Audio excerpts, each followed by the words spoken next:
5月，中国工业利润的下跌幅度已经不是难看那么简单，而是惊悚，同比下降 9.1%， 这是2024年10月以来最惨烈的下滑幅度。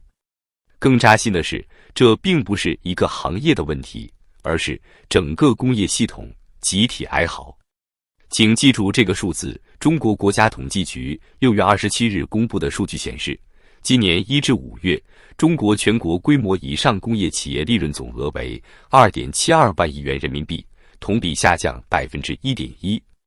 其中5月当月利润同比下降 9.1%， 一口气把此前1至4月增长 1.4% 的恢复态势彻底打断。这不是一场微调，这是一次高空坠落。我们一直在问中国到底怎么了？这一次答案很明确，连最赚钱的企业们也撑不下去了。在江浙某工业园区内，42岁的车床工程主管刘大伟没想到，自己这个20年老机械人会在这个5月面临被裁。他的工厂曾是地方的龙头企业，2021年最高月利润破1000万，如今却连员工薪水都发不出，只能靠提前放无薪假缓一口气。我们做的是汽车零部件，听说整车厂订单断了30%，公司利润直接清零。这样的故事不是个案。在国家统计局的这组数据中，有一个数字极其刺眼，汽车制造业利润同比下降 11.9%。更惨的还有，煤炭开采和洗选业利润年减 50.6%， 石油天然气开采业年减 10.4%， 化学原料制造业年减 4.7%， 采矿业整体利润下滑高达 29%。 这是最基础的工业命脉，一旦失血，就代表经济的造血功能正在衰退。而当造血失效，就不仅仅是利润的事，而是整个社会的信用链条、债务结构、金融风险都要重新计算。什么是规模以上工业企业？他们是中国最有代表性、最有产能的工业力量，年主营业务收入超过2000万元的工业企业。他们撑起了中国近70%的社会用电量，支撑着国有资本、银行系统和出口大局，背后连接的是整条产业链，是中国制造、中国外贸和中国就业。当他们的利润开始下跌，就像一个人心率突然减慢。利润下降意味着什么？税收减少，企业赚不到钱，就不会上缴利润税，这直接影响地方财政。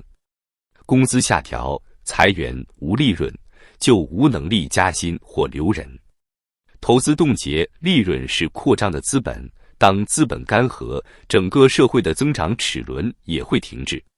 金融风险蔓延，利润下降，代表偿债能力减弱，违约风险增加，银行放贷收紧，资金链进一步收缩。而这一切正在发生。你会看到，国家统计局一边公布利润下滑数据，一边仍然强调，从营业收入角度看，1至5月企业营收增长 2.7%， 为企业下阶段盈利恢复创造有利条件。是的，营业收入在增长，但是毛利润却在收缩，成本压力巨大。更致命的是，应收账款回收周期延长至 70.5 天，比去年多出 4.1 天。这说明企业赚的钱其实只是账面上的，现实中根本收不回来。更不用说产成品库存周转天数上升至 20.8 天，货卖不出去，钱也回不来。这就是现实，中国企业正在陷入赚不到真金白银的虚假增长陷阱。在2023年8月，中国工业利润曾出现过一次断崖式下滑，当时社会用电量骤降，出口放缓，消费萎缩，导致9月市场大跌，被称为9板24。而这一次跟踪数据显示，情况几乎如出一辙。5月单月工业利润暴跌 9.1%， 用电结构偏冷，工业企业用电骤减。金融市场反应迅速，银行、电力、煤炭等重资产板块集体跳水，市场情绪崩塌， PMI 数据在6月30日即将公布，可能进一步引发变盘。这不是某一个企业的问题，也不是某一个行业的危机，而是全行业利润系统性溃退。尽管统计局极力强调外商及港澳台投资企业实现利润增长 0.3%， 但真实情况是外资正在战略性收缩。高盛6月报告指出，2025年 Q1 以来，外资在中国的新建制造业项目数量同比减少 18.6%， 其中日本、德国、韩国等关键制造投资国的资金净流出加速。这也从另一个侧面解释了为何私营企业利润还能勉强增长 3.4%， 国有控股企业利润却大幅下滑 7.4%。国企加重工业加地方政府这个铁三角的失血，正在摧毁中国最基础的增长引擎。你还记得前几年中国各地烂尾楼遍地，地方城头暴雷吗？那是因为房地产利润崩塌。如今轮到工业了。据 Wind 数据统计，中国工业企业中贷款比率超过 60% 的企业高达 38%， 而其中约1/3在2024年底将面临大规模债务到期。而如果利润继续下滑，回款周期拉长，一场工业债雷潮可能很快爆发。你以为政府不知道问题有多严重？他们当然知道。事实上，自从2023年下半年以来，中国已经连续出台数十项刺激政策，降准、降息，各地推出设备更新补贴，推动新质生产力，打造先进制造，出口退税比例提高，各地政府大搞工业上楼，试图转型。结果呢？企业不敢投，银行不敢贷，消费不敢花，出口不敢做。原因很简单，没有订单是所有刺激都无法解决的根源。一个没有有效需求的市场，即使给再多补贴，也只是输血，根本无法造血。更现实的是，银行早已惜贷如金。据中国经济时报报道，截至2025年5月底，企业中长期贷款同比下降 3.2%， 是2020年以来首次同比负增长。这不是政府不愿意放水，而是市场不敢接水。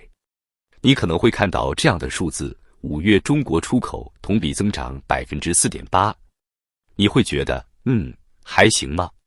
但请你看清楚里面的细节。对美国出口下降 34.5%， 创3年来最大跌幅。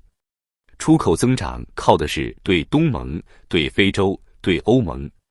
产品类型集中在低价消费品、家电、玩具、塑料制品，利润率极低，甚至是负毛利换现金流的方式清库存。一句话总结，中国出口额在涨，但出口企业利润在跌，甚至有出口商在网上哭诉，一整柜玩具从中国发到欧洲，价格不到2021年的60%，扣完运费、关税、渠道返点，每卖出一件就亏 1.2 元，但我们还得接，因为要活着。而这种负利润生存的模式正在成为外贸企业的常态。中国经济正遭遇一场多维度的暴击，像被3张巨大的黑网一层一层缠住，越挣扎越沉。通缩正在悄无声息地吞噬每一个行业，工业品的出厂价格一跌再跌， CPI 几乎贴地飞行， PPI 已经连续1年是负的，所有生产端都在降价求生。商铺关门的越来越多，写字楼空置率飙升，房价看似稳定，其实暗地里已经开始局部塌方。这个国家正走进一个全社会被迫打折的时代，但更可怕的是，大家的钱包却没有因此撑起来，反而更扁了。债务像地底下埋的雷，一个接一个在爆。工业企业赚不到钱，贷款自然还不上，坏账就像雪球越滚越大。银行不敢放，企业不敢借，市场陷入死循环。地方政府也是一身债务，连工资都快发不出，原本指望用基建拉一把增长的希望，如今也只能眼睁睁看着项目停在半路，设备生锈，人去楼空。失业成了压倒无数家庭的最后一根稻草。今年4月，中国青年失业率重新站上 21.3%， 这意味着每5个年轻人中就有1个找不到工作。学历成了摆设，毕业即失业变成日常。不仅年轻人无处安放，连那些做了10几年体力活的师傅也开始在工地门口排队，不是进厂，是等待招工电话，等了几天都没人来。工厂裁人，物流停摆，建筑工地大批停工，连劳务市场都冷得出奇。没有哪一条线还能单独撑起局面。这不是一场普通的经济周期波动，而是一种结构性的下沉。以前大家觉得工人会失业，白领很安全，蓝领吃苦，办公室能躲过风暴。但现在你会发现，制造业订单断裂，连工程师都在送外卖。企业裁员先砍中层，1个月房贷就压垮上班族。私营企业勉强维持，不发工资，只发口头感谢。教育培训业、金融业、互联网都在降本增效，尤其是中产。在这场利润溃败、就业危机中，他们最早失去稳定收入，却又最难领取补贴，最怕降低生活质量。他们是压垮这场危机的最后一块骨牌。6月30日将公布最新 PMI 数据，很多市场人士预测，这可能成为下半年中国经济真正拐点的开端。为什么这么说？5月工业利润暴跌，未能在资本市场反应完毕。6月多项原材料价格继续下探，钢铁、水泥、煤炭全面下行。美中贸易摩擦再起，美国国会已经推进新一轮关税清单审查。地方债务风险集中爆发，多个地方传出财政临时工资政策。房地产下行依旧，土地出让收入同比下降 32%。人民币汇率近期再度走贬，对进口端构成抬压。这一切不是预言，而是时间问题。有人说，中国人苦一点没关系，我们可以加班，可以省钱，可以摆摊，可以送外卖，可以干10份工作。但是当工业利润崩了，外资跑了，出口亏了，房价塌了，教育卷了，连银行都开始收紧贷款时，你再努力，也只是站在一座正在沉没的岛上挥手。没有真正的改革，没有制度的重塑，没有民营经济的信息回流，仅靠刺激政策和官员喊话，只能是掩盖伤口，无法愈合。这不是一场金融游戏，不是一次经济波动，而是亿万人命运的巨变。